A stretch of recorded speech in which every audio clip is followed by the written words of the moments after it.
안녕하십니까? 정보 시스템 설계 특론 과목을 맡은 문창배 교수입니다. 예, 우선 이 정보 시스템이라는 말, 그리고 시스템을 설계한다, 이런 단어가 참 어렵죠. 그래서 앞으로 이 한 학기 동안 이 과목을 이제 우리가 공부하는 동안 여러 가지 이 설계 기법들, 그리고 소프트웨어 공학적인 기법들을 배우게 될 텐데요. 우선 우리 오리엔테이션으로서 이 과목에서 어떤 거를 배울 것이고, 그리고 이 과목을 통해서 우리는 어떤 실습이나 이론적인 내용들을 경험하게 되고, 그리고 이 과목을 통해서 우리는 어떤 앞으로의 어떤 실무적인 이론적 역량을 얻을 수 있을지, 그 부분에 대해서 한번 얘기하는 시간을 가져보겠습니다.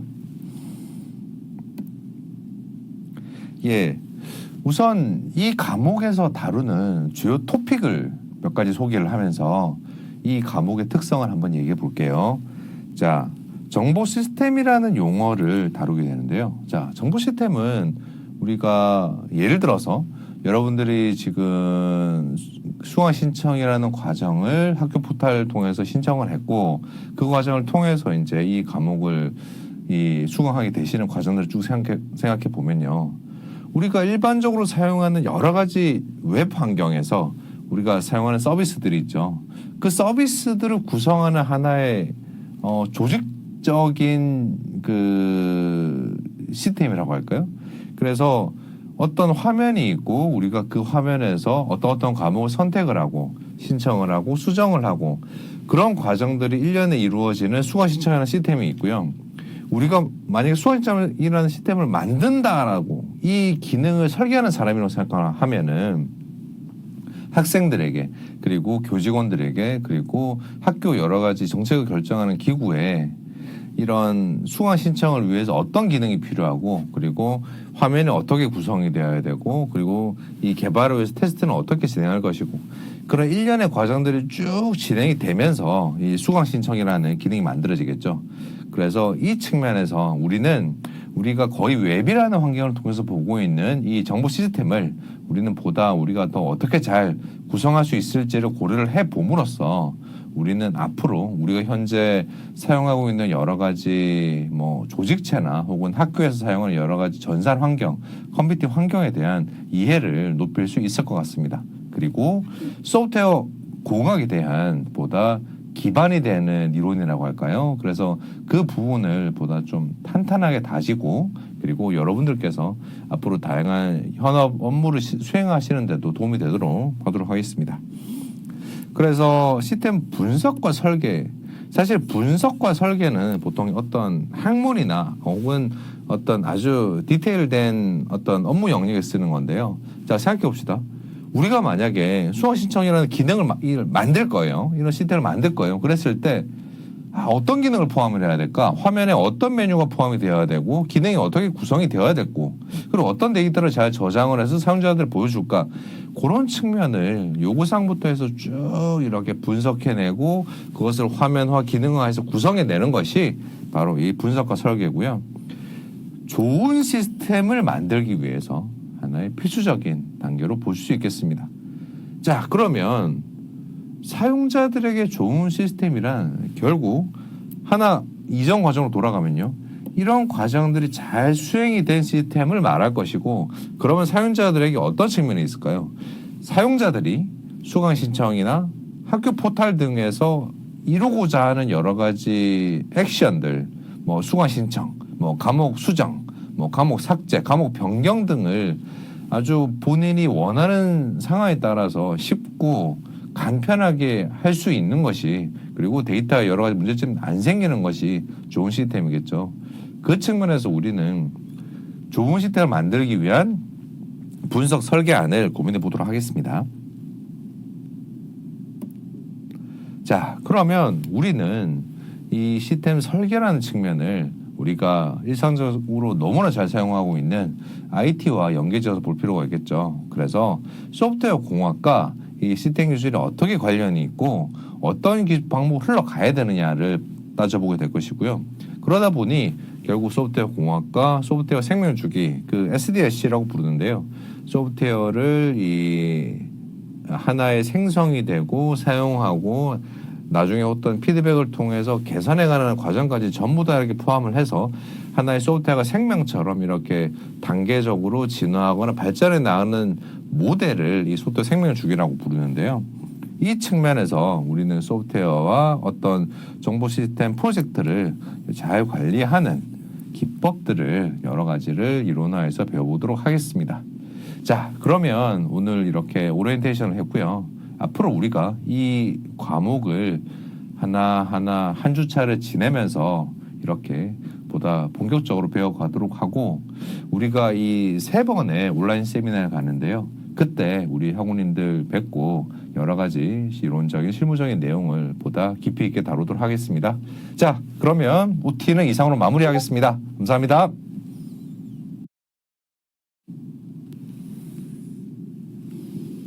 안녕하십니까. 이 정보시스템 설계 특론 과목을 맡은 문창민 교수입니다. 자, 이번 첫 강의, 우리 1주차 강의에서는 이 소프트웨어 공학의 주요 개념부터 해서 한번 내용을 들어가 보도록 하겠습니다. 자, 그러면 우선 말이 어렵죠. 이 정보 시스템, 그리고 시스템에 대한 설계, 이 내용이 겹쳐져 있는데요. 우리가 시스템이라고 하면 예를 들어서 우리가 예를 들면 수강 신청으로 얘기할까요? 그래서 사용자가 쓰는 수강 신청이 있고, 그 수강 신청 시스템에서 우리가 어떤 클릭을 하고 설정을 함에 따라서 이루어지는 결과들이 어디에 저장이 되어서 우리가 그 수강 신청 내역을 확인했을 때 다 보이는 거죠. 예를 들어서 만약에 우리가 뭐 어떤 과목, 뭐 A라는 과목을 신청을 했어요.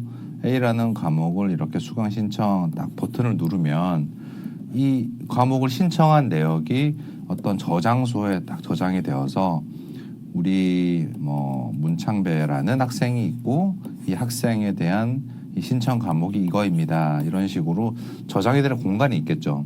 그래야 우리가 수강 신청을 끝난 다음에 다시 수강 신청 사이트에 접속을 해서 내가 어떤 과목을 선택했더라 라고 확인했을 때 이 내역이 그대로 보이는 거죠. 그렇다면 이런 일련의 어떤 정보를 처리를 하고 저장을 하고 이런 일련의 과정들을 보다 체계적으로 잘할 수 있는 방법이 무엇일까라는 고민들이 계속 있어 왔어요. 그래서 그런 고민들에 의해서 그러면 이 사용자의 요구에 맞게, 그리고 이 개발하는 시스템의 특성에 맞게, 그리고 현재 IT 기술에 맞게 어떻게 해보겠습니다라는 계획들을 이렇게 체계적으로 세워가야겠죠. 그래서 이런 과정 안에서 여러 가지 분석 기법들이 생기고 설계 기법들이 생겨왔습니다. 그래서 우리는 시스템을 분석하고 설계를 한다라고 하면 어떤 특정한 시스템, 뭐 예를 들어서 수강 신청으로 예를 들었는데요.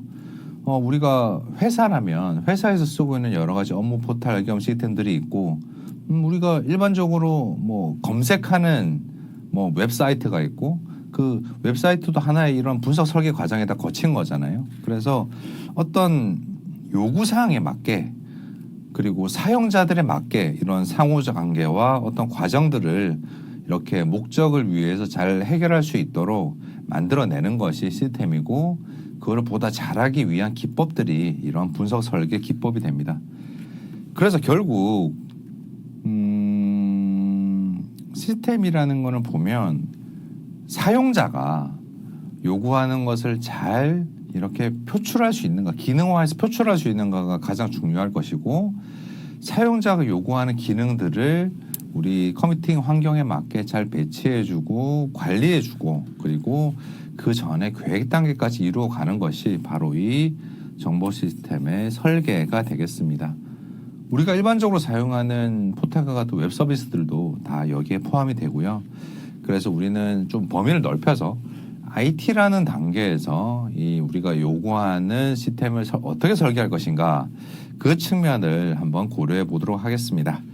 그래서 우리는 이 과목에서 어떤 정보 시스템을 설계를 할 때 기초가 되는 기능적인 요구사항이 어떻게 됩니까? 그리고 시스템이 어떻게 반영할 수 있습니까? 고민을 하고요.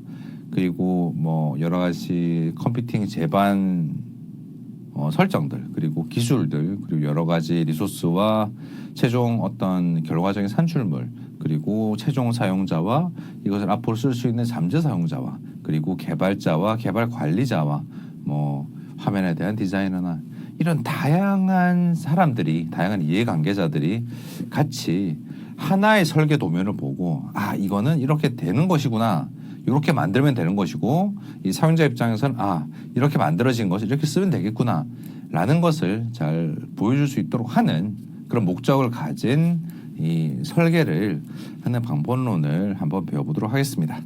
자 그러면 내용을 하나씩 들어가겠습니다. 자 학습 목차를 살펴보겠습니다. 우선 소프트웨어 공학이라는 말이 나오는데요. 우리가 공학 뭐 여러 가지 공대에서 배우는 과목들이 있는데 이 소프트웨어를 어떻게 잘 만들 것입니까? 라는 측면에 이 과목이 있습니다. 그래서 소프트웨어 공학이라고 하고요. 시스템 측면들 그리고 SDLC라는 이 소프트웨어를 개발을 하는 어떤 디벨롭먼트에 대한 라이프 사이클이에요. 그래서 이 소프트웨어를 개발하는 여러 가지 주기를 하나의 소프트웨어를 생명이 있는 이 하나의 대상으로 보고 여러 가지 라이프 사이클을 따져보는 것이 이 SDLC입니다. 그리고 이 프로토타입도 고려를 해보고 그렇다면 우리가 어떤 거를 만들어내는데 전체적으로 요만한 전체 프로젝트를 다 만들기 전에 이 정도의 요 정도의 아주 기초적이고 기본적인 기능을 가진 걸 한번 만들어 보는 거예요. 요거를 프로토타입이라고 부르죠.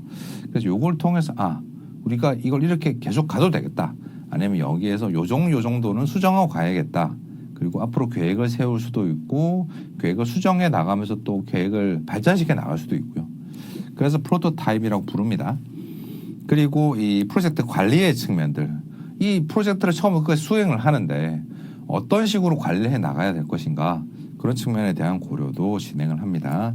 그래서 이런 내용들을 전체적으로 한번 우리 이번 1주차에 배워보도록 하겠습니다. 자, 그러면 먼저 소프트웨어 공학에 대해서 배워보겠습니다. 말 그대로 소프트웨어를 구성하는 요소를 잘 분석을 해내고 그 소프트웨어를 어떻게 잘 만들어낼 것인가 여기에 소프트웨어를 잘 생산하는 방법이 포함된다고 보는 것도 괜찮을 것 같고요. 잘 설계할 수 있는 방법을 다룬다고도 볼 수 있겠고요. 그래서 좀 그런 전반적인 부분을 다루는 것이 바로 소프트웨어 공학이고요. 한번 내용 들어가 보겠습니다. 예, 우선 어떤 분야가 발전을 해 나가면 그 분야에 대한 여러 가지 문제점들도 같이 많이 생겨나게 되죠. 그리고 그 문제점들을 해결하기 위한 노력들이 하나의 체계화가 되고 학문적으로 정립이 되는 과정을 거치게 될 것입니다. 바로 이 소프트웨어에서도 그 현상들이 일어났습니다. 우리가 어떤 조직체 내에서 여러 가지 자원들을 잘 관리하는 방법으로 이 컴퓨팅 환경을 좀 본격적으로 쓴 게 이 80년대 중반 이후라고 볼 수 있는데요. 그래서 이전까지는 어떤 주요 특정 사업 분야에 대해서 이 하드웨어 소프트웨어를 이용해서 컴퓨팅 환경을 업무에 활용하는 것이 좀 태동기에 가까웠다면 이제 80년대를 지나면서 본격적으로 이 소프트웨어를 우리 업무 환경에 사용을 해 나가게 되죠. 그래서 여기 보시면 그래프가 이렇게 쭉 아주 크게 이렇게 증가하는 모습을 보이는데요. 이렇게 비용이 증가하고 이 조직체 내에서 사용하는 활용 양이 증가함에 따라서 여러 가지 문제점도 발생했습니다. 그 문제점들이 뭐냐? 우리 소프트웨어 위기라고 부르는데요. 워낙 많아지고 워낙 복잡해지는데 우리는 이 시기에 개발 방법론을 가지고 있는 거예요. 이 시기에는 이런 요청이 들어오면 이렇게 개발하겠습니다. 예를 들어서 코드가 이렇게 쭉 있어요. 뭐 A라는 기능에 대한 코드가 있고 B라는 기능에 대한 코드가 있어요. 그래서 이렇게 전체 코드를 구성한다고 하면 만약에 어떤 요건이 들어왔어요. 이런 걸 개발하고 싶습니다. 그러면 A에다가 막 기능을 또 추가하는 거예요. B에다가 다 추가하는 거예요. 근데 또 해보니까 A랑 B랑 또 겹쳐지는 부분이 있어요. 그럼 여기에도 추가해주고 여기에도 추가해주고 그리고 또 새로운 기능 또 C가 들어왔어요. 근데 또 C에 대해서 또 A랑 관련 있는 부분이 있어요. 그럼 또 여기 링키지도 있고 그리고 따로 또 추가해 주는 것도 있고 이렇게 하다 보니까 너무너무 복잡해지는 거예요. 프로그램이. 그래서 프로그램이 복잡해지니까 개발 기간도 길어지겠지만 이 사실 개발을 하면서도 복잡도가 워낙 높으니까 어떤 테스팅이나 어떤 검수에 있어도 좀 완결성이 떨어지겠죠. 그러다 보니 에러도 많이 나고요. 그래서 이렇게 실패로 가는 현상들이 많았던 거죠. 그러다 보니 소프트웨어 개발의 수요는 정말 많은데 이렇게 만드니까 자꾸 만들어봐야 큰 비용을 들어봐야 쓸 수 없게 되는 일은 자꾸 생기고 이런 문제점들이 발생했던 것입니다. 그래서 요걸 소프트웨어의 위기라고 부르고요. 이걸 어떻게 해결할 것인가? 우리는 컴퓨팅 환경을 계속 앞으로 잘 써 나가야 되는데 이런 문제점들을 해결하지 않으면 앞으로 이 여러 가지 업무적인 전산 환경들을 갖춰갈 수가 없겠죠. 그래서 이거를 학문적으로 좀 잘 해결하는 방안을 찾아봅시다. 이 문제점들을 정리해 봅시다라는 측면에서 이 소프트웨어 공학이 이 그래프의 증가와 비례해서 점점 위기의식을 가지고 해결책을 찾는 노력을 해나가게 됩니다. 다음 페이지가 있습니다. 그래서 소프트웨어 위기를 정의를 하면 말 그대로 크라이시스죠. 소프트웨어에 대한 이런 요구와 납기 등이 우리가 필요로 하는 생산성을 못 따라가는 거예요. 개발이 자꾸 늦어지고 개발의 에러는 엄청나게 많아지고 즉 생산성은 그냥 최하로 떨어지게 되는 거죠. 그래서 이런 시스템 대규모화에 따른 개발비는 증가하고 계획은 계속 지연되고 그래서 실제 우리가 하고자 하는 거는 계속 못하게 되는 게 바로 이 소프트웨어 위기입니다. 그래서 소프트웨어 위기에 해당하는 여러 가지 문제점들을 좀 살펴볼게요. 첫 번째로 요구사항이 너무 많은 거예요. 그리고 요구사항의 복잡도는 갈수록 증가하게 되죠. 자, 처음에 이런 기능들을 제공하는 게 있어요. 이렇게 4가지 기능들을 제공했는데 이 기능과 이 기능을 좀 더 조합을 해서 이 기능과 이 기능을 조합을 해서 이런 측면들의 요구사항들은 계속 생겨나게 되고 갈수록 복잡해지게 되겠죠. 그리고 분석 개발 측면에서도 시간이 걸리고 비용이 걸리고 성능이 더 떨어지고 에러도 워낙 많아지니 신뢰하기도 어렵고 이런 측면에서도 생기게 되고 그래서 분석 개발을 어떻게 잘해야 될 것입니까? 라는 문제점도 계속 생기는 거죠. 그리고 유지 보수가 사실 이렇게 복잡해져 버리니까 그렇죠. 복잡도가 어느 정도 올라갈 때까지야 사실 유지 보수가 되겠죠. 그런데 복잡도가 너무 올라가 버리면 이 코드들이 너무 엉켜 있는 거예요. 소스 코드들이 막 엉켜가지고 도저히 확인할 수 없는 거를 우리 스파게티 코드라 부르거든요. 그 정도로 우리 막 스파게티처럼 막 너무 얽혀 있어가지고 알아볼 수가 없는 거예요. 결국 유지 보수가 안 되는 거고 불가능하다. 그래서 엄청난 유지 보수 비용이 들게 되니까 이것도 너무 큰 문제점이 되는 것이겠죠. 그리고 또 불법 복제 문제점이 있습니다. 좀 이 소프트웨어 산업이 태동하던 당시다 보니까 여러 가지 그 불법 복제에 대한 어떤 지금과 같은 정책들은 많이 부족을 했고요. 그러다 보니 개발업체가 정말 열심히 큰 비용을 들여서 딱 만들었는데 그 프로그램들이 다 이렇게 카피되고 쓰여버리니까 사실 의욕이 없어지는 거죠. 그래서 이 불법 복제에 대한 문제점도 소프트웨어 위기의 큰 요소가 되었습니다. 공정의 문제점을 좀 살펴보면요. 계획이랑 연계지어서 볼 필요가 있어요. 그래서 생산성이 문제인데 사실 이 여러 가지 개발에 대한 측면들이 보다 체계화가 되어 있지 않기 때문에 체계적인 기준이나 여러 가지 레퍼런스들이 정비가 되어 있지 않으니까 어떤 기능을 개발을 해야 됩니다. 근데 그 기능이 이거는 한 달 정도 걸릴 것 같은데요. 이거는 2달은 걸릴 것 같은데요. 요거는 비용이 어느 정도 들 것 같은데요. 그런 계획이 사실 좀 지금처럼 좀 체계적이지가 않았던 거예요. 그러다 보니까 이 생산성도 어떤 특정인의 경험에 의거한 측면에 하다 보니까 사실 이런 개발 계획이 정확하지가 않았고 비용에서도 여러 가지 문제점이 있었던 거죠. 그리고 관리 측면에서도 특정 개인의 역량에만 의존하게 되니까 이 생산성의 문제는 발생을 했습니다. 그리고 품질의 문제, 신뢰성과 성능이 부족했고, 그리고 유지 보수의 문제, 엄청나게 많은 유지 보수 비용이 들었다. 그래서 이런 전체적인 소프트웨어 공정의 문제점이 발생을 했던 것입니다.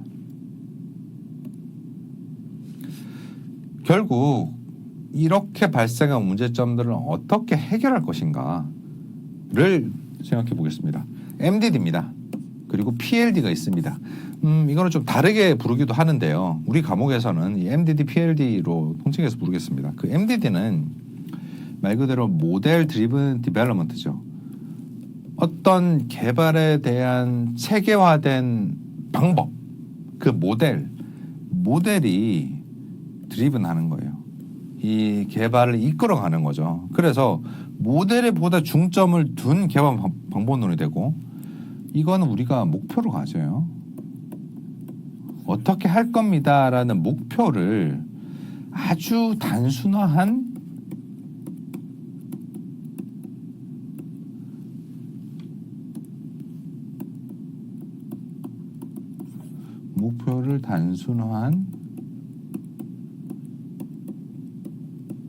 모델을 만듭니다. 그래서 이 모델을 활용해 가지고 보다 개발의 최종 목표까지 이렇게 쌓아간다라고 할까요? 하나의 모델을 단순한 모델화하고 이 모델을 기반으로 해서 이렇게 개발을 차곡차곡 쌓아가는 그런 형태로 볼 수 있습니다. 그래서 이 MDD 같은 경우에는 좀 불명확한 문제점들, 기존 소프트웨어 위기에서 어떤 불명확했던 것들, 그리고 좀 확실하지 않았던, 좀 추상성이 많았던 것들을 이 구체화된 모델을 가짐으로써 보다 좀 줄이는 거죠. 그래서 이 생산성을 좀 향상시킬 수 있었습니다. 그리고 특히 좀 MDD 같은 경우에는 뭐 개발 도구나 어떤 뭐 모델링에 대한 표준이나 이런 것들이 좀 구비가 되어 있어야 이 가능한 측면이 있어서 어떤 스타트업이나 어떤 정형화되지 않은 개발을 하는 뭐 개인이나 그런 조직에서는 사실 적용하기가 어려워요. 좀 대다수의 좀 대형 개발 회사나 IT 조직에서 이런 거를 도입할 수 있겠죠. 그래서 보다 정책화하고 이 개발화될 수 있는 것들을 모델하고 그런 측면들이 반영이 되어야 가능한 방법론이고, 이 MDD를 사용해서는 이렇게 생산성 극대화가 가능할 것입니다. 그리고 PLD인데요. 보시면 프로덕트 라인이죠. 우리 공장 생산 라인처럼 만약에 쭉 라인이 있으면 여기서는 뭐 자동차 공장이라면 여기에서는 이 자동차 바디에다가 그 바퀴를 붙이고, 여기에서는 어떤 엔진을 뭐 넣고, 여기에서는 뭐 조향 장치들을 이렇게 넣고, 뭐 만약에 이렇게 된다고 하면요, 이런 공장의 라인을 따른다면 우리 개발에서도 처음에는 어떤 사용자가 쓸 수 있는 부분을 잘 만드는 사람이 처음에 만들고, 그 다음에 이렇게 개발물을 넘기면, 그럼 그 다음부터는 어떤 또 B라는 모듈을 잘하는 사람이 그 모듈을 만들고, 그 다음엔 또 여기를 만들고, 이런 식으로 차곡차곡 만들어가서 생산성 측면에, 개발 생산성 측면에 초점을 맞춘 개발 방법론이 이 PLD고요. 그냥 뭐 이런 용어가 있다, 뭐 이런 식으로 해서 생산성을 극대화할 수 있겠다, 그 정도로 보시면 되고, 이 MDD와 PLD가 어떤 뭐 아주 현대화되고 최신 방법론이라고 볼 수는 없고요. 이렇게 방법을 함으로써 생산성을 좀 문제점들 해결을 했다, 그 정도로 보시면 될 것 같습니다. 그리고 이 자동화 극대화는 이 컴퓨터 에이디드 소프트웨어 엔지니어링, 이 CAS라고 부르는데요. 이런 그냥 컴퓨팅에 대한 툴을 여러 가지 활용해 가지고 소프트웨어 개발하는 데 있어서 전에 그 소프트웨어 공학의 이 위기를 말할 때 제일 많이 모든 책에 나오는 단어가 주먹구구식이라고 하거든요. 그래서 주먹구구식 난개발을 이런 자동화 도구를 활용해서 해소한다 정도로 보시면 되겠습니다. 그리고 유지보수성 극대화, 이 소프트웨어 3R, R이 들어가는 단어 3개를 쓰는데요. 역공학, 재공학, 재사용. 그래서 이렇게 3R을 통해서 유지보수성을 극대화하고요. 그리고 가칙성 극대화. 이 소프트웨어를 하나의 상품으로서 기존에는 상품으로 어떤 보지 않았던 그런 경향들이 많았던 것 같아요. 그래서 이런 위기를 해소하기 좀 어려운 그런 문제점이 있었고, 이런 가치관을 좀 변화를 해서 이건 하나의 상품이고 내가 이 기능을 활용하기 위해서는 이거를 실제 내 대가를 지급하고 구입을 하는 것이 맞다. 그래서 불법 복제할 것이 아니라 직접 구매를 해야 되고, 보다 내가 더 뛰어난 소프트웨어를 쓰기 위해서는 보다 더 많은 비용을 지급을 하고 그에 대한 가치를 사는 것이 필요하다. 그래서 상품으로서 소프트웨어를 인식하는 이런 인식의 전환이 필요할 것입니다. 그래서 소프트웨어 공학에 대한 정의를 보면 이 IEEE라는 이 전자통신 컴퓨터 분야의 큰 이 아주 세계적으로 저명한 기구가 있거든요. 단체 기구라고 할 수 있는데, 여기에서 한 정의를 보면, 이 IEEE의 정의를 보면, 소프트웨어 공학은 소프트웨어 개발, 운영, 유지, 보수, 파기에 대한 전반적으로 체계적인 접근 방법을 다룬다.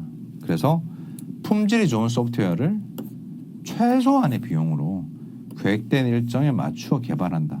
자, 그러면 아주 좋은 단어가 3가지가 나왔습니다. 품질, 비용 절감, 일정 준수. 사실 우리가 소프트웨어에서 이 3가지만 맞추면 되는 것이죠. 사용성이나 사용 편의성이나 여러 가지 안정성, 그런 부분들은 여기 품질에 다 포함이 되니까요. 그래서 이렇게 볼 수 있겠고, 다른 정의를 보면 질 좋은 소프트웨어를 경제적으로 생산하기 위해서 공학, 과학 및 수학적 원리와 방법을 적용한다. 이렇게도 볼 수 있겠고, 우리 공통적인 내용이 들어감을 알 수 있습니다. 그래서 이러한 측면에서 중요성과 개발된 지식과 개발된 관리, 이런 측면들이 다 이렇게 필요해져서 이렇게 소프트웨어 경영학을 이런 내용들을 다 이렇게 포괄적으로 다루는 과목, 이렇게 공학적인 접근 방법론으로 이렇게 발전하고 있다 보시면 되겠습니다. 네, 그러면 소프트웨어 측면에서 이렇게 좀 포괄적 의미를 한번 보겠습니다. 소프트웨어라고 하면 이 컴퓨터에게 어떤 동작을 이렇게 하세요, 해주세요라고 하는 어떤 명령어 집합으로 볼 수 있는데요. 자, 우리가 사용자가 있어요. 그리고 이 컴퓨터 자체, 어떤 우리가 눈에 보이는 기계라고 합시다. 이 컴퓨터 하드웨어가 있고, 그러면 우리가 이 하드웨어, 보통 우리가 에서 쓰는 윈도우 같은 게 있죠. 윈도우나 리눅스나 유닉스 같은 운영체제가 있고요. 이 우리가 딱 컴퓨터 딱 켜면 이 먼저 운영체제가 이렇게 화면에 보이죠. 그래서 운영체제가 이렇게 시작됩니다라고 나오고, 운영체제가 정상적으로 다 로딩이 되고 나면 그 다음에 우리가 어떤 프로그램들을 이렇게 클릭해서 쓰잖아요. 예를 들어서 어떤 문서 프로그램이라고 할까요? 그러면 이렇게 이게 떠 있고, 이 상에서 우리가 문서 프로그램을 실행을 해서 우리가 어떤 업무를 하는 거죠. 그래서 우리가 이 사용자, 운영 프로그램, 운영체제, 하드웨어, 이런 이 구성 요소 안에서 우리가 여러 가지 이렇게 실제 명령을 하고 우리가 원하는 업무 결과를 수행할 수 있는데요. 그래서 보통 이런 관계로 진행을 하죠. 그래서 프로그램 소프트웨어, 컴퓨터 하드웨어, 컴퓨터 소프트웨어, 보통 이런 식으로 이렇게 용어들을 해가지고 쓰고 있습니다. 자, 그러면 소프트웨어가 정말 분류도 다단한데요.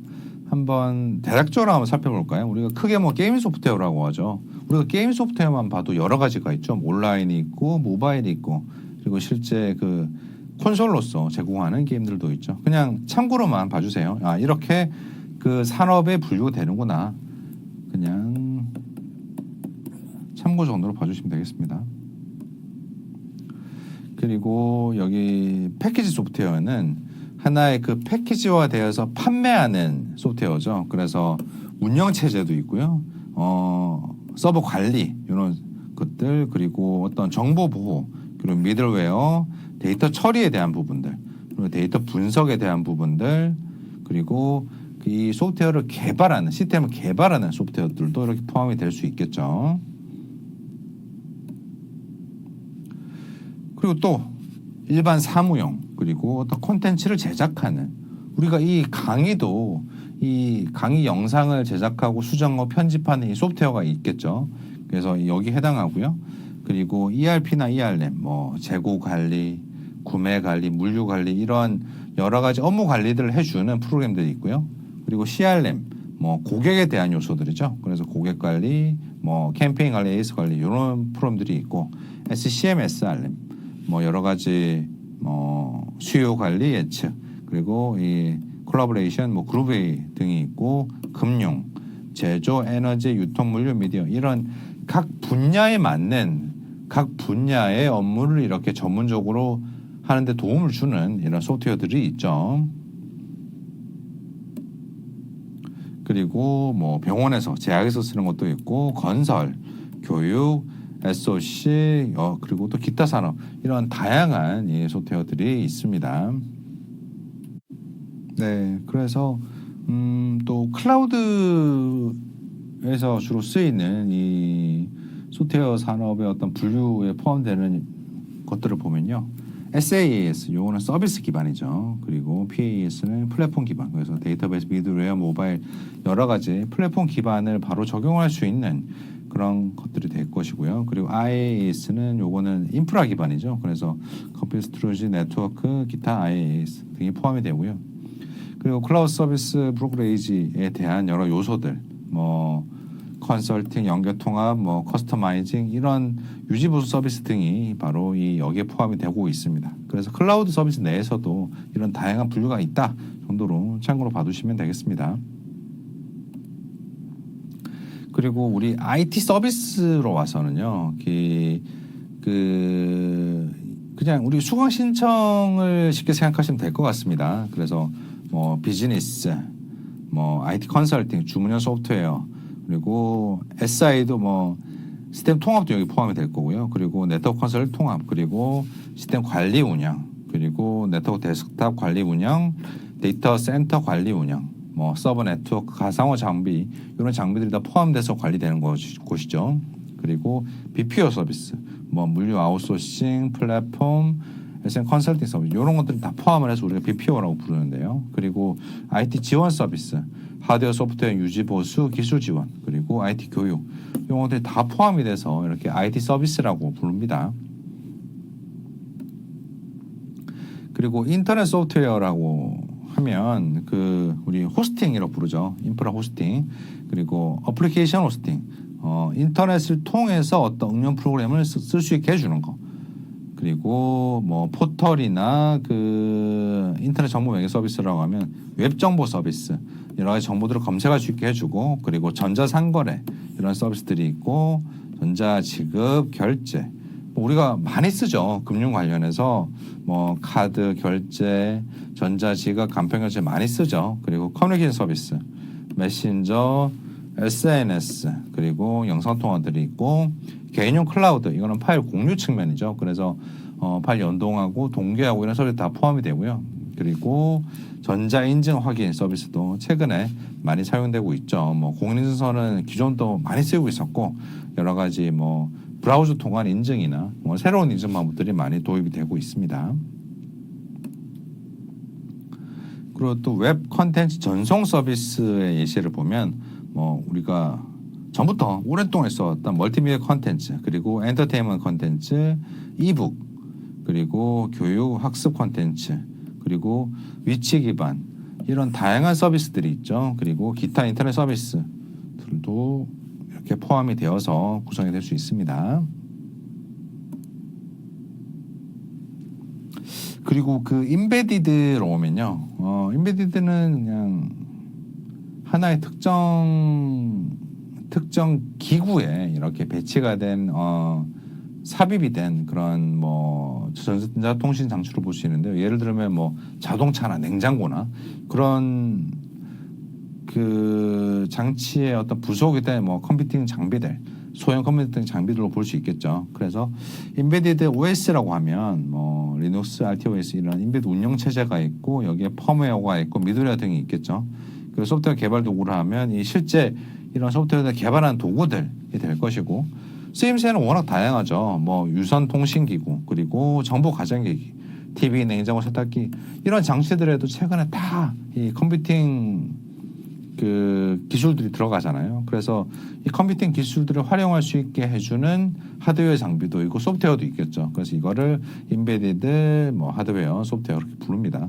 그리고 사무자동화 기기가 있고 산업자동화, 공장자동화 그리고 자동차 교통, 뭐 자동차 관련돼서 우리가 최근에 자동차 관련된 전사 시스템이 더욱더 발전하고 있죠. 이렇게 뭐 자율주행을 포함을 해서 그래서 거기에 사용된 여러 가지 기술들 그리고 조선 선박 그리고 국방, 항공우주 그리고 의료기기 그리고 건설 장비 등에도 아주 다양하게 인베디드 소프트웨어가 사용이 되고 있습니다. 그리고 라이센스 유통에서도 사용이 되고요. 자, 그래서 그 우리가 소프트웨어의 종류들을 정리해 봤고요. 그러면 자, 그럼 우리 처음으로 돌아와서 생각해 봅시다. 소프트웨어에서 여러 가지 문제점이 발생을 했습니다. 발생을 했고 우리가 지금 소프트웨어의 분류를 보니까 현재 이렇게 많은 소프트웨어들이 사용이 되고 있는 거예요. 그리고 워낙 그 범위도 넓고 깊이도 있겠죠. 그러면 이런 위기 상황에서 이런 현대 상황까지 오기까지 소프트웨어 공학이 큰 역할을 했겠죠. 그래서 바로 이 특징과 목표가 지금 우리가 바라보고 있는 소프트웨어의 현황과 관련이 있을 것입니다. 그래서 우리는 소프트웨어 공학에서 이런 기술들을 다루었고 이런 산출물과 고려사항들이 있었고요. 그래서 우리는 결국 비용, 기간, 품질에 맞춘 소프트웨어를 보다 잘 만드는 것이 이 소프트웨어 공학의 목표다라고 볼 수 있겠습니다. 자, 공학. 우리가 공학이라는 말은 뭐 일단 학과명부터 많이 쓰지만 실제 공학이라는 의미를 한번 살펴볼까요? 우리가 소프트웨어가 있고 공학이 있잖아요. 그러면 보다 실제적인 문제를 해결하거나 실제적인 산출물을 생산하기 위해서 자원과 비용을 보다 잘 활용하면서 과학적 지식을 활용하는 것이다. 말이 어렵죠. 그냥 쉽게 말하면 문제점이 있어요. 문제점을 해결하기 위해서 보다 체계적이고 검증된 방법론을 적용하는 것으로 보면은 보다 쉬울 것 같습니다. 그래서 이렇게 소프트웨어에 대해서 현실에 닥친 문제점이 있고 요거를 해결하기 위해서 자원과 비용을 들이고 과학적 방법론을 도입을 한다. 그리고 그걸 체계적으로 관리한다가 이 소프트웨어 공학이 되겠죠. 그리고 이 공학적인 측면에서 이렇게 소프트웨어 공학이 여러 가지 베스트 프랙티스를 정리해서 누구나 당면한 문제를 해결할 수 있도록 체계적인 지식을 제공하도록 한다. 이렇게 볼 수 있겠습니다. 그래서 소프트웨어 공학에서 다루는 주제라고 하면요. 방법, 도구, 프로세스, 패러다임이 되겠습니다. 그래서 방법은 이 소프트웨어 제작에 사용하는 기법이나 절차, 그리고 사례에 있어서는 객체 지향, 뭐 설계 이런 다양한 방법론들이 있고요. 그리고 도구에서는 자동화된 시스템, 설계 도구, 프로그램 도구, 테스팅 도구 등이 있습니다. 그리고 프로세스에서는 도구와 기법을 사용해 작업하는 순서들이 있고, 그리고 패러다임에서는 이 소프트웨어 개발을 어떤 관점에서 바라볼 것인가. 그래서 절차적 패러다임, 객체 지향 패러다임이 있습니다. 자, 우리가 이 다루었던 주제들을 한번 요리에 비교를 해볼게요. 방법, 단순히 어떻게 개발할 것인가, 구조적 방법, 그리고 객체 지향적 방법, 이런 방법들이 있고, 이건 요리에 비교하면 어떤 음식을 뭐 구이를 할지, 찜을 할지, 훈제를 할지 어떤 익히는 방법, 이런 거라고 볼 수 있고요. 도구라고 하면 요리 도구가 되겠죠. 그리고 프로세스라고 하면 우리가 실제 개발 방문으로 적용을 하는데 A, B, C, D 단계를 어떻게 가져갈 것인가 그 프로세스에 대한 것들이 있고 당연히 요리에서도 어떤 조리 순서가 될 것이고요. 그리고 패러다임에서는 가장 상류의 줄기를 보시면 되겠죠. 그래서 음식 스타일 한중 일식이 될로 볼 수 있을 것이고 그리고 이 개발로 워서는 뭐 절차적 객체지향적 이런 소프트웨어 개발 방법으로 적용하기 전에 이거를 우리가 어떤 관점에서 바라보고 이 추후에 이 프로그램의 10년 뒤 20년 뒤 모습까지 고려를 해서 우리가 개발할 때 어떤 패러다임을 가져가야 될 것이다 정도 생각해 보는 것이 바로 이것이 되겠습니다. 자, 소프트웨어 공학의 세부 분야 그래서 요구사항을 대한 부분 여기서는 요구사항의 추출, 분석, 명세, 검증 그리고 요구공학이 있는데요. 뭐냐면 자 봅시다. 우리가 소프트웨어를 결국 쓰는 게 사용자가 필요로 하는 기능들을 이 컴퓨팅 기능화하고 그 기능을 사용한 결과물이 사용자의 효능을 최대한 만족시키는 것이 이 목표가 되는데요. 결국 사용자가 요구하는 게 뭔데 그리고 뭐 시스템 설계자가 요구하는 게 뭔데 그 측면까지 다 잘 받아들이는 게 필요하죠. 만약에 사용자 요구사항을 이만해요. 그런데 실제 우리가 가지고 있는 컴퓨팅 이 자원은 이만하다고 하면 실제 요구는 반영을 못 하잖아요. 그러면 사용자 요구사항을 아무리 잘 수집을 한다라고 해도 모두 사용자의 요구를 수집하는 것만이 완벽한 작업은 아니라는 거죠. 우리가 가진 자원 혹은 우리가 현재 도입할 수 있는 컴퓨팅 기술이 가진 컴퓨팅 이 서버 시스템이 가진 자원의 수준을 최대한 고려를 해서 요구 사항들을 정리해내는 것이 필요하겠죠. 만약에 우리가 어떤 기능을 만들고 싶어요. 근데 어떤 기능이 이 우리가 들일 수 있는 컴퓨팅 비용으로서는 그 기능이 3분의 1 성능이 안 나온다면 사실 그거는 도입할지 말지에 대한 고민부터 들어가야 되는 거잖아요. 그렇죠? 그래서 이 요구사항 수집이 이렇게 중요한 거죠. 사용자 요구사항 중에서 우리 컴퓨팅 환경 내에서 보편적으로 도입할 수 있으면서 대다수의 사용자를 만족시킬 수 있는 기능이어야 이 요구사항화 될 수 있겠죠. 그래서 이 워낙 중요하다 보니 우리 요구공학이라고 하는 소프트웨어 리ኳ이어먼트 엔지니어링이라는 분야가 아주 독립적으로 있는 거예요. 어떻게 잘 받아들일 건데 라는 얘기를 하는 것이겠죠. 그리고 소프트웨어 설계 여기서는 그 우리 초반에 말씀드렸던 컴퓨터 기반 지원 도구죠. 이 CSA 도구로 이루어지고 UML과 같은 이런 표준 형식을 씁니다. 그리고 소프트웨어 개발, 이 프로그래밍 언어로 소프트웨어를 구축하고요. 그리고 소프트웨어 시험 단계까지 이렇게 쭉 내려오게 됩니다. 그리고 다음으로 소프트웨어 유지 보수가 있고요.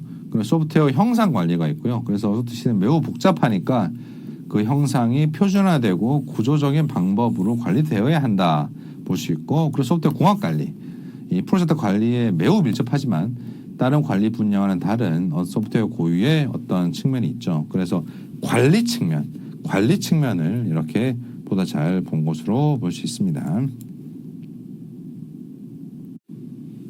예, 그래서 또 넘어오면 이 개발 프로세스 측면에서는 그 구축하는 과정에서 여러 가지 실무자 사이에서 이렇게 개발 방법론과 패러다임에 대한 고민들이 많고요.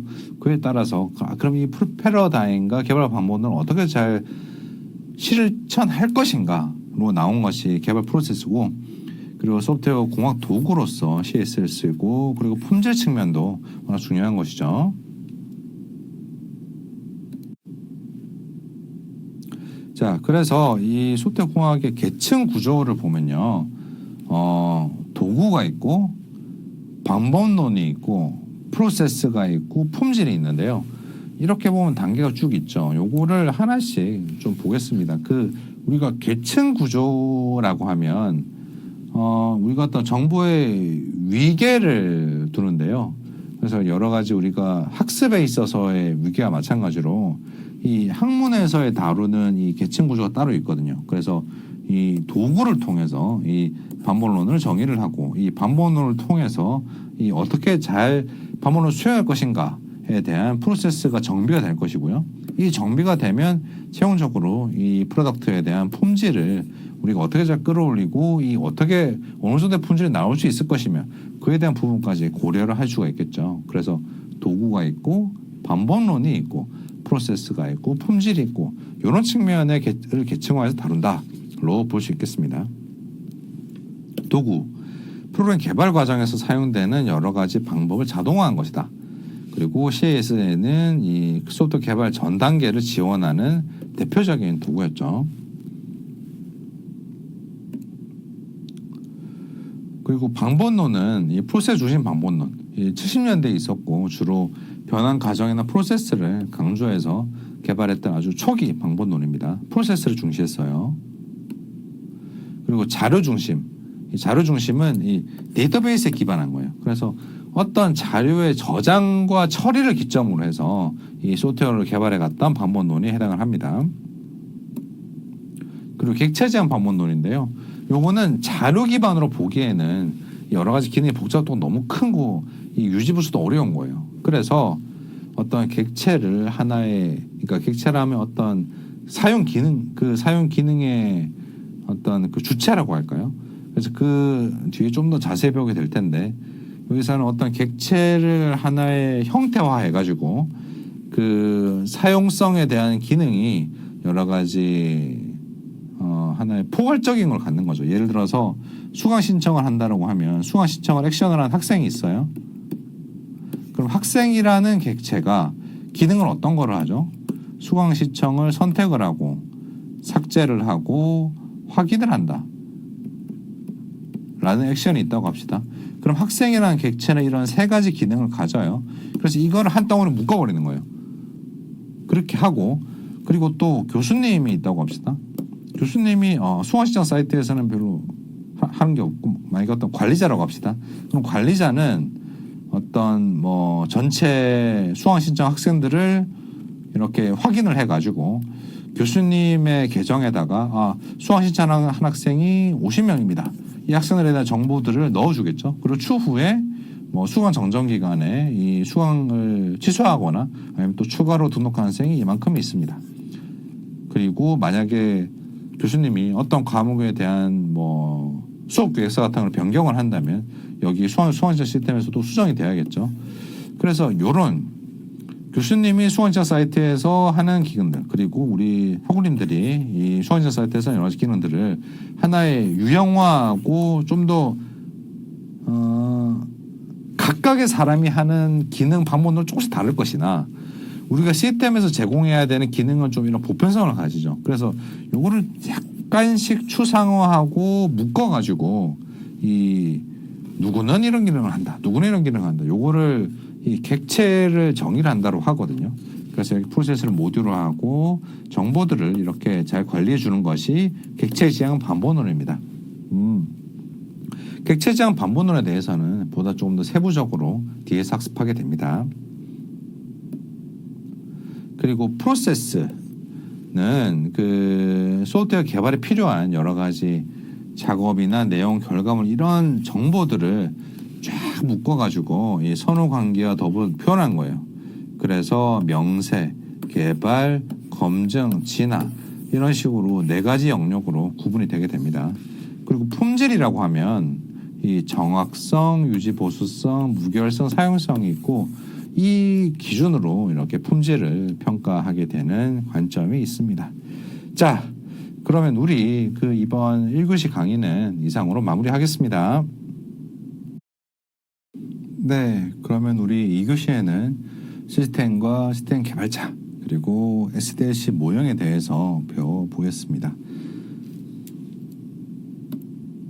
자, 시스템이라는 용어를 제가 첫 시간에 아주 간략히 한번 얘기를 했었는데요. 자, 한번 여기 정의를 볼까요?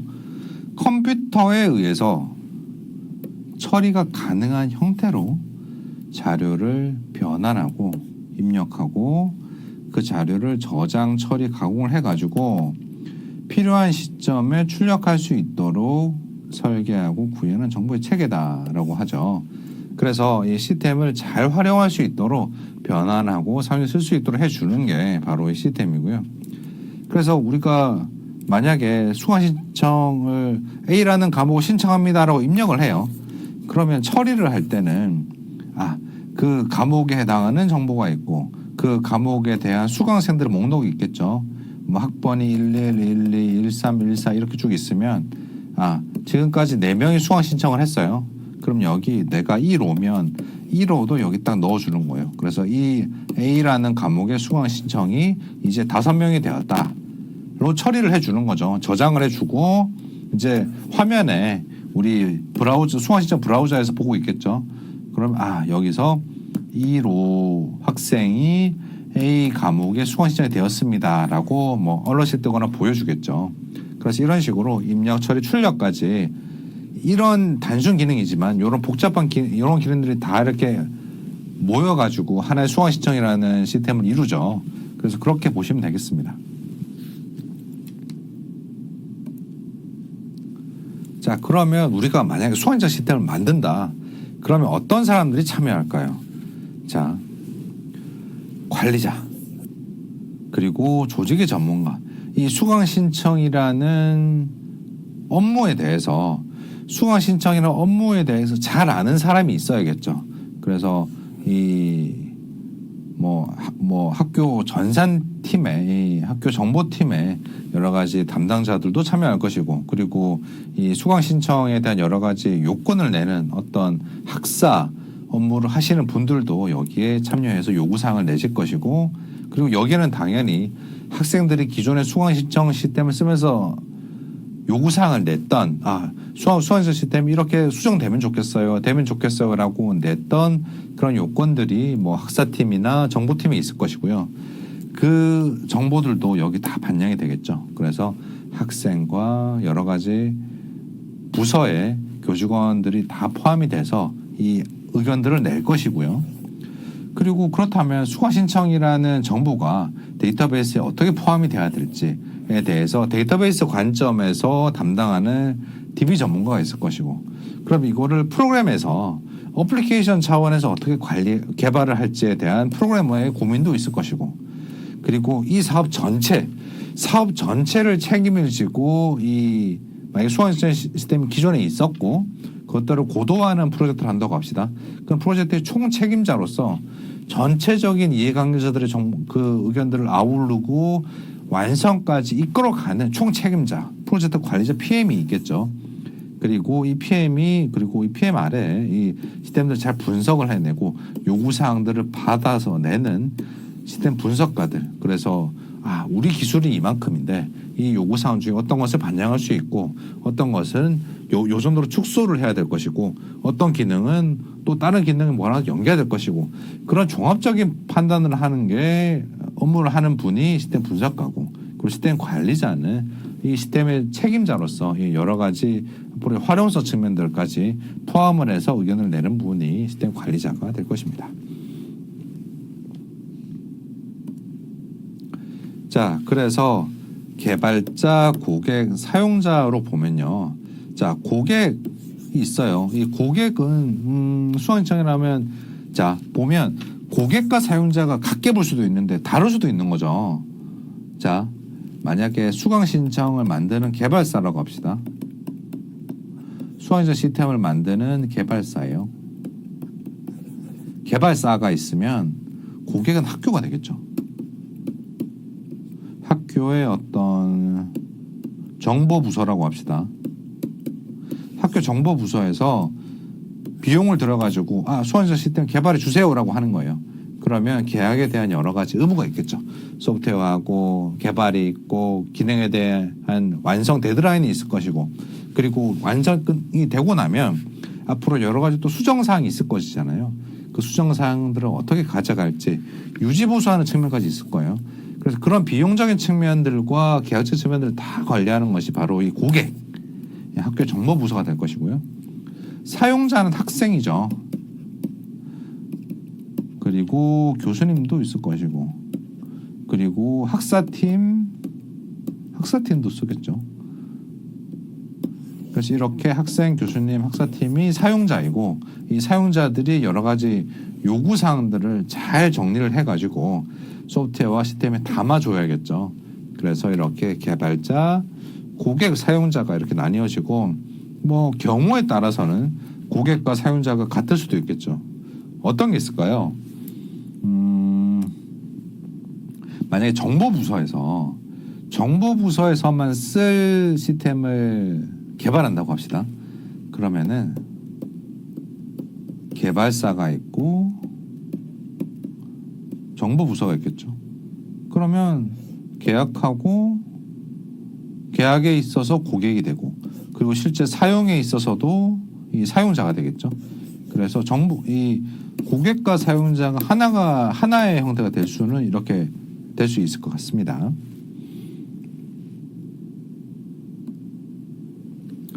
자, 그러면 이 요소들을 좀 나눠서 볼까요?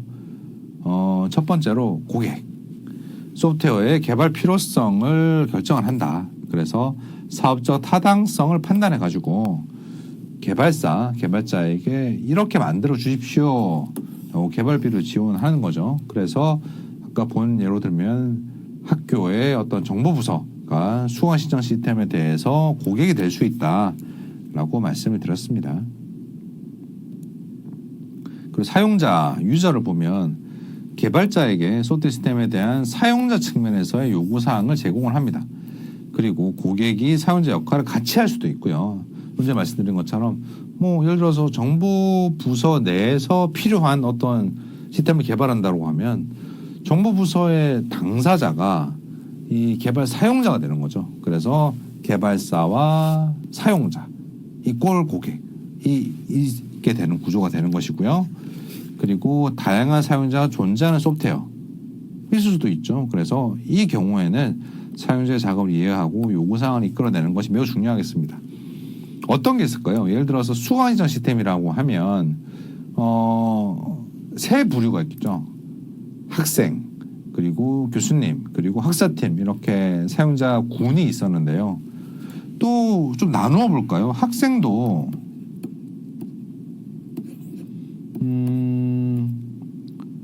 어떤 경우가 있을까요? 수강신청 시스템을 쓰는 내부 학생이 있을 것이고, 그리고 학점 교류 같은 게 있으면 외부 학생이 들어와서 수강신청을 할 수도 있겠죠. 특정 과목에 대해서만. 그리고 만약에 어떤 아예 제3의 사용자가 제3의 학생이 뭐 만약에 어떤 학교에서 평생교육원을 오픈을 했는데 그 평생교육원에서 임시로 이 수강신청 시스템을 쓸 수 있도록 할 수도 있겠죠. 그러면 만약에 평생교육원 학생이 이렇게 들어와서 할 수도 있을 것이고요. 그래서 학생이라는 분류 안에서도 이렇게 그 세 가지 부류가 될 수도 있을 것이고, 그리고 교수님 중에서도 수강 신청 시스템에 대해서도 또 어떤 뭐 분류가 있을 수도 있고요. 그리고 학사팀 내에서도 또 분류가 있을 수 있고, 이런 식으로 아주 다양한 그 사용자 군은 같지만 군 내에서도 여러 가지 쓰는 방법들이, 그리고 군 내에서에 따른 어떤 카테고리에 따라서 사용자 구성 카테고리에 따라서 이렇게 달라질 수도 있을 것이에요.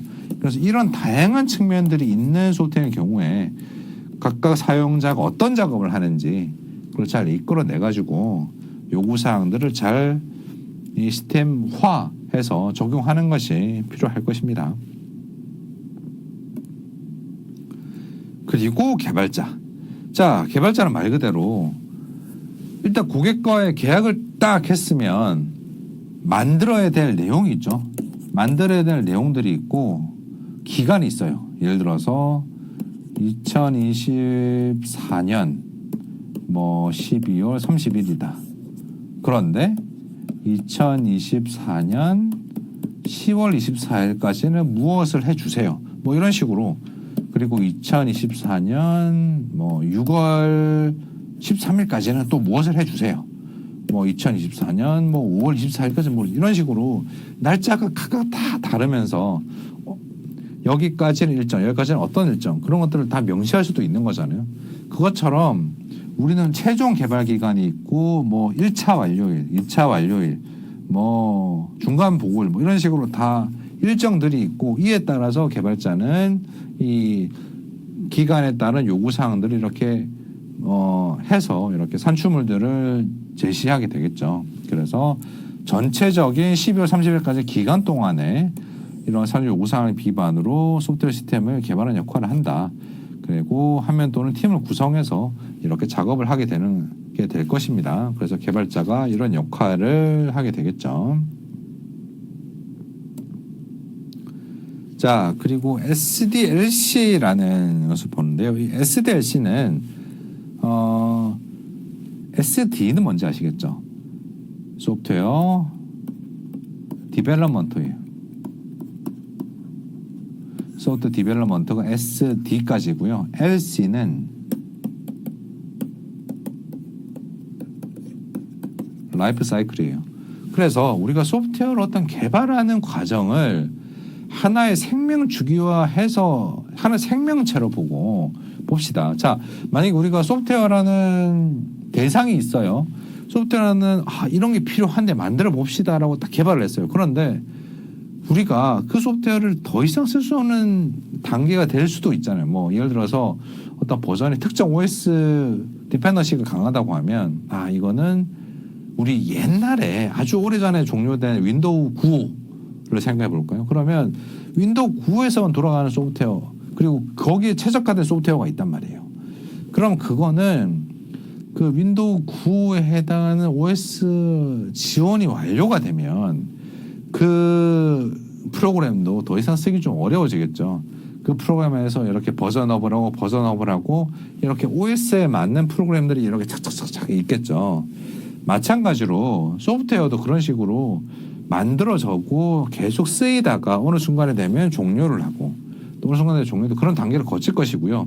이게 사용성에 대한 단계만을 떠나서 개발 단계에 좀 한정지어 보자는 거예요. 한정지어 보면 처음에 요구사항을 딱 봤죠. 분석과 설계 단계에서 요구사항을 쭉 이렇게 정리하고 어떻게 이 요구사항들을 개발에 반영할 것입니다라는 고민을 해요. 그리고 실제로 개발을 하고요. 그리고 이게 잘 개발이 됐나? 테스트 단계에서 확인을 하고요. 그리고 이제 완성 단계에 있어서 이걸 써가면서 요거는 좀 이렇게 바꿔주세요. 요거는 또 좀 이렇게 바꿔주세요. 그런 요청들이 계속 있겠죠. 그래서 유지 보수를 해가고요. 그래서 이렇게 계속 돌아가는 거예요. 그래서 유지 보수 단계에 이르다가 요거는 조금 더 분석 단계부터 들어가서 해가는 거죠. 만약에 수강 신청이에요. 수강 신청이면 뭐 기본적인 기능들은 다 있을 거 아니에요. 뭐 수강 신청을 하고 수정을 하고 그리고 어떤 수강 정정 기간에 어떤 액션을 하고 그리고 수강 신청에 대한 정보들을 교수님들이 다 이렇게 수강 계획서를 통해 입력할 수 있도록 하고 그리고 학사팀에서 어떤 시간들을 변경할 수 있도록 하고 그런 다양한 절차들이 있을 것이잖아요. 그러면 그 기능들은 유지가 되겠지만 어떤 뼈대를 바꿔야 될 수도 있겠죠. 그리고 아주 대규모로 고도화를 해야 될 수도 있겠죠. 그러면 유지 보수로 안 되는 거는 다시 분석, 설계, 구현으로 와서 해야 될 거잖아요. 그것들을 이렇게 돌아와서 하는 거를 명시했다고 볼 수 있습니다. 그래서 어떤 시스템을 생명체로 보고 소프트웨어, 디벨롭먼트, 라이프 사이클에 따라서 분석, 설계, 구현, 테스트, 유지 보수 이렇게 쭉쭉 돌아가는 거를 하나의 라이프 사이클로 본다. 이런 식으로 생각하시면 되겠습니다. 자, 그러면 이 SDLC라는 모형과 건축을 한번 비교해 보겠습니다. 자, 건축공학이 있어요. 소프트웨어 공학이 있어요. 비교해 봅시다. 그러면 건물 사용자 요구사항을 분석을 한다. 첫 번째, 이 건물에는 각 층마다 화장실 2개가 있어야 됩니다. 창이 사면에 다 있어야 됩니다. 혹은 창이 한쪽은 아예 통으로 덮여 있어야 됩니다. 그리고 이 요구사항을 받아가지고 설계를 하죠. 설계를 하면 이 설계도를 보고 이제 직접 건설을 하죠.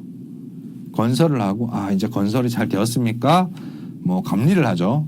그리고 건물의 하자 보수를 수행을 합니다. 이 과정을 거치는데요. 이 소프트웨어 공학에서 보면 사용자 요구사항들을 쭉 보는 거죠. 보고 소프트웨어를 설계를 하고요. 소프트웨어 그 기능들을 받았는데 수강 신청을 이렇게 해달라는 기능을 받았는데 그럼 이거를 만들기 위해서 여기 데이터를 가져와서 여기 데이터를 저장해 주면 되겠네 라고 설계를 하는 거죠. 그리고 실제 개발 단계에 들어갑니다. 프로그램을 하고요. 그리고 다음에 테스트를 합니다. 그리고 소프트웨어 유지 보수까지 쭉 내려가겠죠. 이 건축에서 건물 짓는 걸 비교해 보세요. 건물 사용자의 요구 사항들을 분석을 하고 건물을 어떻게 지을지 설계를 하고요. 시공을 하고 코딩을 하죠. 그리고 건물 완성된 단계에서 감리를 하고요. 우리는 소프트웨어에서는 테스트를 하고요. 그리고 문제가 있는 경우에 조금씩 고쳐가죠. 건물 하자 보수를 하고 소프트웨어에 유지 보수를 합니다. 그래서 건물과 소프트웨어 공학을 이렇게 비교해 봤고요. 결국 하나의 프로덕트를 만들기까지의 계획부터 요구사항, 분석, 설계, 구현, 유지 보수까지 단계가 결국 각각의 산업에서 큰 차이가 없는 거예요. 우리가 어떤 하나의 전자제품을 만드는 것도 비슷한 단계를 거치죠. 그래서 이런 식으로 소프트웨어 공학도 이런 그냥 각각의 산업에서 무언가를 만들어내는데 필요한 여러 가지 단계들을 소프트웨어 공학에서는 이런 측면으로 가져간다 정도로 이해를 해주시면 되겠습니다. 자, 그럼 우리 2교시는 이상으로 마무리하겠습니다. 예, 그러면 3교시 시스템 분석과 설계 이 내용으로 들어가 보겠습니다. 자, 우리가 시스템을 잘 만들기 위해서 설계도를 그리는 거예요. 분석 설계는.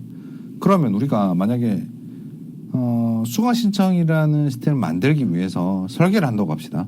자, 그러면 기존 수강 신청 시스템이 있어요. 그러면 여기에서 뭐가 문제인데 어떤 거를 더 개선해야 되는데 라는 생각을 먼저 해봐야겠죠.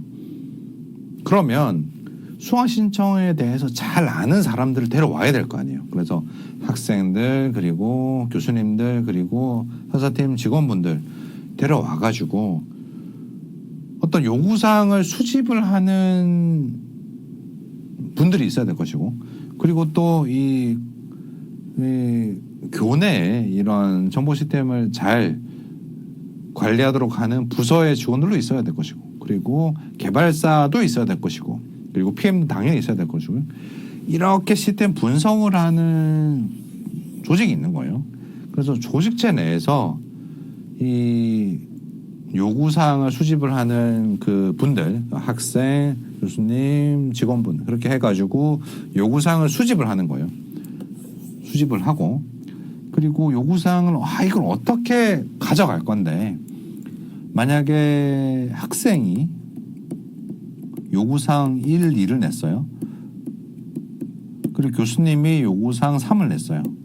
그리고 학사팀 직원이 요구사항 4를 냈어요. 그러면 이런 요구사항들을 각각 분석하는 거예요. 그래서 1에 대한 요구사항을 어떻게 만들어야 된다. 2, 3, 4에 대한 요구사항 어떻게 만들어야 된다. 그래서 이걸 다 모으고 뭐 UI도 이렇게 개선을 하고 사용성도 이렇게 개편을 하고 전체적으로 데이터 구조도 바꿔가지고 이렇게 해서 이 수강 신청에 대한 고도화 사업이 완성이 될 것 같습니다라고 이 보고서를 만드는 거죠. 그래서 이 분석 절차에서 이런 단계를 거칩니다. 이런 걸 해서 시스템은 이런 문제점들이 있고 이런 요구사항을 받았고 요렇게 해서 시스템들을 고도화 개선할 수 있겠습니다. 혹은 이거는 고도화고요. 아니면 신규 구축에 있어서는 또 다르겠죠. 이 시스템을 쓸 사람들에 대한 요구사항을 받아가지고 이게 지금은 없는데 이 시스템이 구축이 되면 요런 큰 장점을 발휘할 수 있겠습니다. 이런 경영적으로 큰 효과가 되겠습니다라고 만들 수 있겠죠. 자, 그래서 이 설계 단계를 봅시다. 이 SDLC의 첫 번째 단계가 되는데요. 개발의 기본이 되는 요구사항을 도출하는 것이 주된 목적입니다. 그래서 조직 분석은 최종 사용자와 조직의 정보에 대한 요구, 그리고 현존 시스템 분석은 현재 정보 시스템의 활동, 자원, 출력물입니다. 그리고 시스템 요구사항 분석은 최종 사용자의 정보에 대한 요구를 만족시키는 데 필요한 정보 시스템 능력이 되죠. 자, 그래서 일단 분석을 하는 거예요.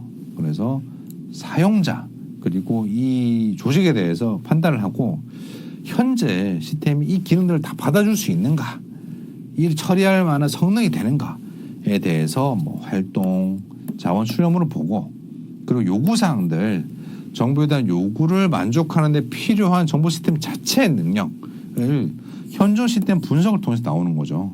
자, 그래서 정리하면 사용자의 요구가 있고 현재 시스템의 성능이 있고요. 이 둘을 조합을 해서 나올 수 있는가 능력에 대한 보는 게 또 세 번째가 되고요. 그래서 이 세 가지가 모두가 만족시켜져야 그것이 우리가 이 기능을 개발합시다 하겠습니다까지가 나올 수 있는 거죠. 그래서 조직 분석, 현존 시스템 분석, 시스템 요구사항 분석이 이렇게 정리가 될 수 있습니다. 그 요구사항 예를 봅시다. 사용자 인터페이스 요구사항. 자, 채용 사용자의 정보와 입력과 출력에 대해서 형태, 내용, 양에 대한 요구가 이 인터페이스 요구사항이 되고요. 그리고 처리 요구사항은 입력을 출력으로 바꾸는 데 필요한 각종 계산, 규칙, 용량 이런 것에 요구가 바로 이 처리 요구사항이 됩니다. 그리고 저장 요구사항은 말 그대로 데이터베이스에 대한 거겠죠. 그래서 데이터베이스 자체 구조, 내용, 규모에 대한 요구가 포함이 되고요. 그리고 갱신이나 조회 유형이나 빈도에 대한 요구도 포함이 되고 그리고 자료 유지에 대한 길이와 원리에 대한 요구도 포함이 됩니다. 그리고 제어 요구사항이라고 하면 입력, 출력, 처리 이런 데 정확도, 안정성, 보안성, 유연성에 대한 연구가 여기 제어 요구사항으로 표시가 되게 되겠습니다.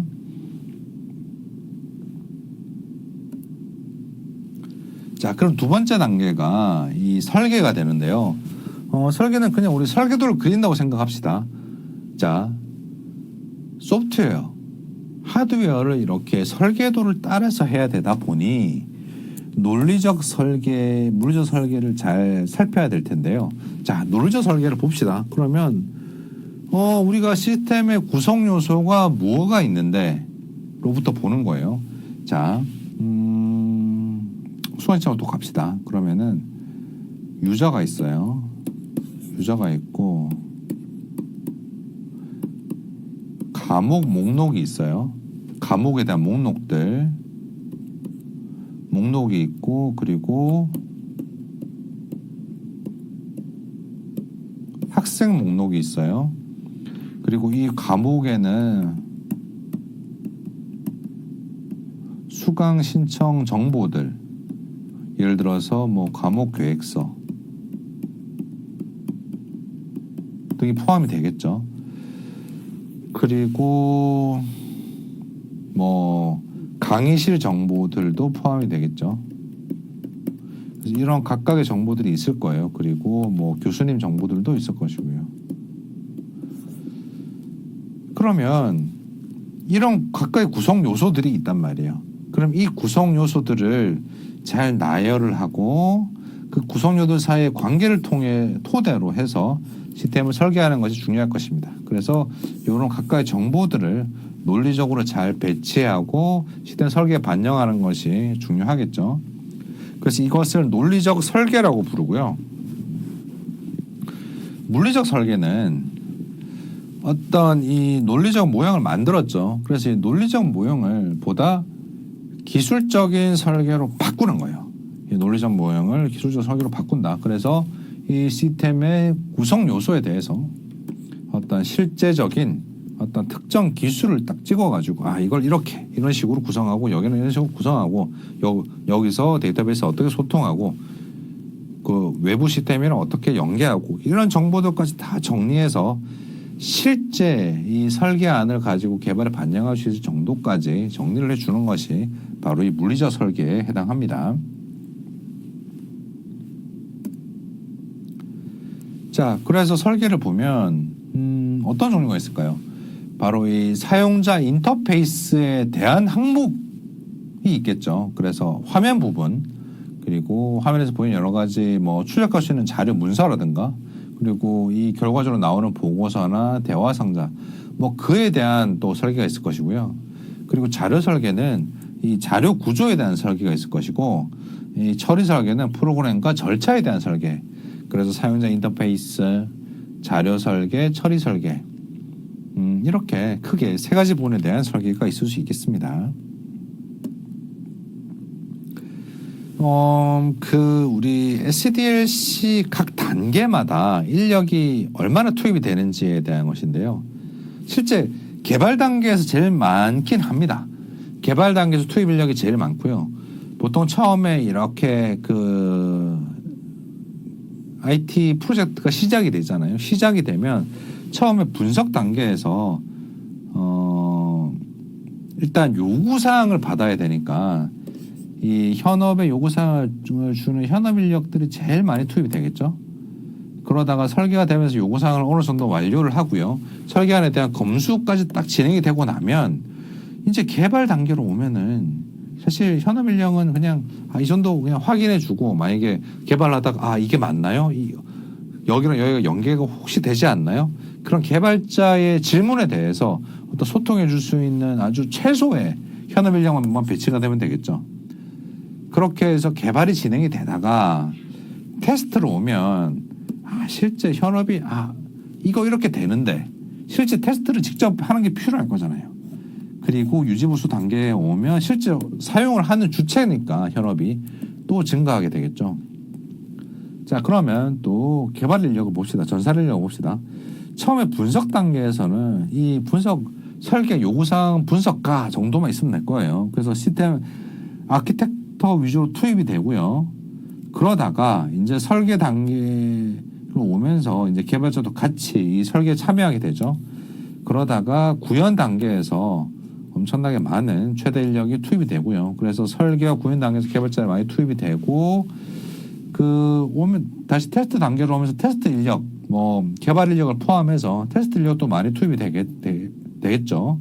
그러다가 유지보수로 오면서 점점 최소로 현업과 전산 인력이 이렇게 크로스가 되게 되겠죠. 그래서 이런 식으로 해서 이 각 모형의 각 단계별로 인력이 이렇게 쓰임을 알 수 있습니다. 그리고 테스트로 보면요. 요구사항 테스트를 봅시다. 자, 문제 영역이 있어요. 업무에서 이렇게 개선을 해야 되는데 라는 문제 영역이 있어요. 그리고 이 해결 영역에서 제품 특성, 요구사항 테스트 이렇게 있어요. 자, 그러면 문제점들이 이렇게 있고 그럼 이 문제점들을 제품으로 개선을 해야 될 거잖아요. 그러면 이 우리가 문제점들에 대해서 요구사항 추적표를 만들어요. 추적표를 만들어가지고 1이라는 문제점, 2라는 문제점, 3이라는 문제점 다 있고 추적을 하는 단계들을 다 만드는 거예요. 그래서 개선사항이 요건데 이에 대해서 기능 뭐 만들었는데 이 기능으로 개선이 되었다, 안 되었다. 이거 딱 표시를 하는 거죠. 그래서 2번 요구사항에 대해서도 이렇게 기능을 만들었다. 그리고 오케이다, 아니다. 3번 기능에도 이렇게 쭉 만드는 거죠. 쭉 만드는 것을 요구사항 추적표라고 하고요. 그래서 이렇게 추적성을 당연히 가지게 될 거예요. 그래서 제품 특성을 보고 요구사항 테스트까지 문제가 있고 기능 요구사항화하고 테스트하는 이 단계가 다 이렇게 포함이 되는 거죠. 그래서 요구사항과 테스트의 관계를 이렇게 볼 수 있습니다. 그래서 특성에 따른 분류라고 하면요. 품질에 대한 특성, 기능적인 특성, 시스템에 대한 특성, 제품의 제약사항이 이렇게 있습니다. 그래서 제품의 특성을 이런 식으로 품질에 대한 특성, 기능적인 시스템 자체, 제품의 제약사항 이렇게 나누어서 볼 수가 있는 것입니다. 자, 그리고 소프트웨어 특성에 따른 분류를 보겠습니다. 자, 업무 개선 사항이 있어요. 이 시스템을 통해서 개선하고자 해서 이 프로젝트를 시작하게 된 시스템을 통해서 고치거나 새로 만들어야 될 기능들이 있는 거예요. 그러면 이 기능들 중에서 한번 분류를 해봅시다. 단순히 기능을 만들면 되는 거. 그리고 이 품질적인 부분들.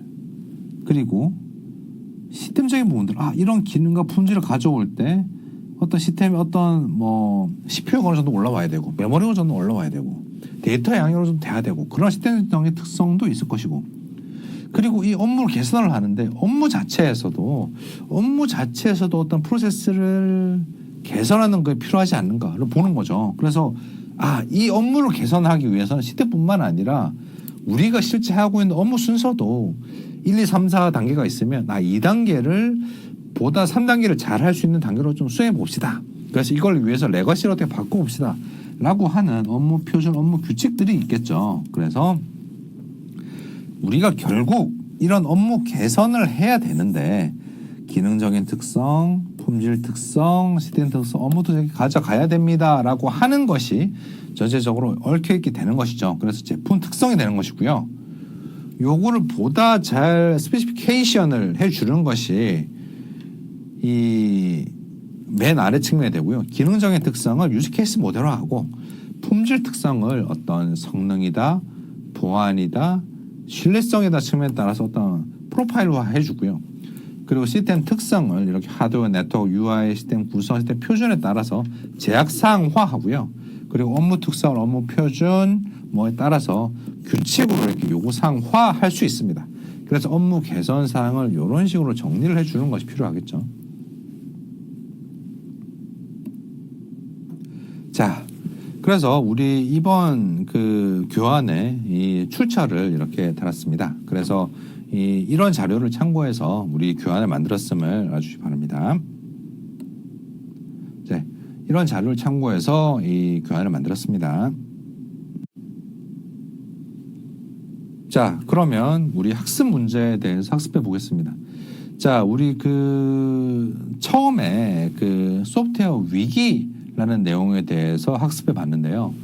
자, 소프트웨어 위기에 따라서 소프트웨어 공학이 발전하게 된 거죠. 그래서 이 소프트웨어 위기는 처음에 1960년대부터 점점 소프트웨어 개발이 진행되어 오다가 점점 80년대를 지나면서 엄청나게 증가하게 되었죠. 소프트웨어의 개발 비용 투입 비용이. 그러다 보니 여러 가지 복잡해지고 소프트웨어 만기 납기 기간도 안 지켜지고 비용을 엄청 증가하는 측면에 문제점들이 있었는데 그런 측면들을 한번 공학적인 측면에서 우리가 공학의 접근 방법론이 있죠. 여러 가지 체계화된 과학적인 방법론이 있는데 그걸 통해 세계를 봅시다라고 한 것이 바로 소프트웨어 공학의 발전 과정이고 그 대두되게 된 위기가 대두된 것이 바로 이런 세 가지 소프트웨어의 복잡도 그리고 비용 측면들 그리고 유지 보수가 거의 되기 어려운 측면들이 있었죠. 그래서 이런 소프트웨어 공학과 연계된 위기를 같이 한번 정리해 보시는 게 필요할 것이고요. 그리고 SDLC는 소프트웨어 개발 라이프 사이클이었죠. 그래서 처음에 요구사항을 받아가지고 분석 설계하고 테스트하고 이 유지보수까지 쭉 가기까지 단계가 이 소프트웨어 하나의 소프트웨어를 생명을 가진 대상으로 보는 그런 라이프 사이클 관점에서 접근할 수 있었습니다. 자, 그러면 우리 학습 문제는 이상으로 정리해 보겠습니다. 자, 그러면 우리 오늘 배운 내용을 좀 정리해 보겠습니다. 자, 첫 번째로 소프트웨어 공학. 소프트웨어 공학이 무엇인가에 대해서 소프트웨어 공학의 출현 계기, 이 소프트웨어 크라이시스가 있었죠.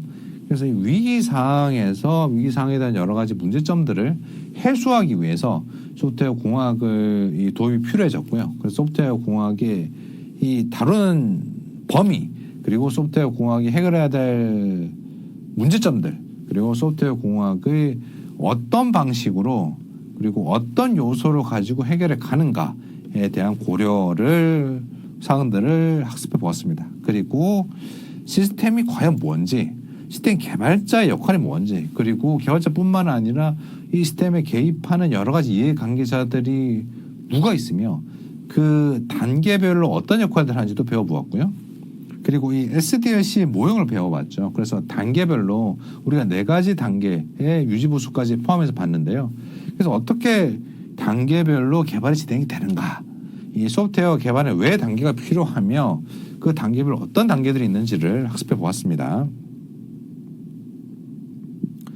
자, 그러면 우리 이번 교시 내용은 이상으로 마무리하도록 하겠습니다. 감사합니다.